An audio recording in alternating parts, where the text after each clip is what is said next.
तो राज्यના કેબિનેટ મંત્રી કુંવરજી બાવળિયાને ઘેલા સોમનાથ મહાદેવ પર અતૂટ શ્રદ્ધા છે। ત્યારે દર શ્રાવણ માસ દરમિયાન કુંવરજી બાવળિયા પરિવાર સાથે ઘેલા સોમનાથ દાદાને ધ્વજા આરોહણ કરે છે।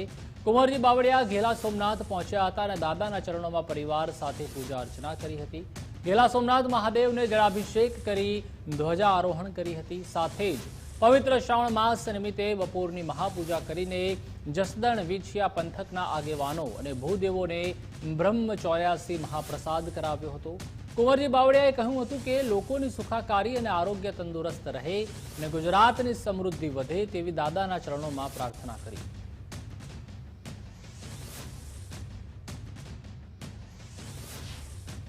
दर वर्षे अमरा परिवार साथे आ कार्यक्रमनुं आयोजन करीए छीए અને એના જ ભાગરૂપે આજે પણ આ બ્રહ્મચૌર્યાસી ધ્વજા આરોહણ અને સૌ કાર્યકરોને પ્રસાદ માટેનું આજનું આમંત્રણ આપ્યું છે। એટલે ભગવાન ભોળાનાથ સૌનું સ્વાસ્થ્ય ખૂબ સારું રાખે, આપણા વિસ્તાર રાજ્ય અને દેશના સૌ નાગરિકોની સુખાકારી અને સમૃદ્ધિ સાથે સૌનું આરોગ્ય તંદુરસ્ત રહે, સારું રહે એવી ભગવાન ભોળાનાથને પણ અમે સૌ અમારા પરિવારના વતી પ્રાર્થના પણ કરી।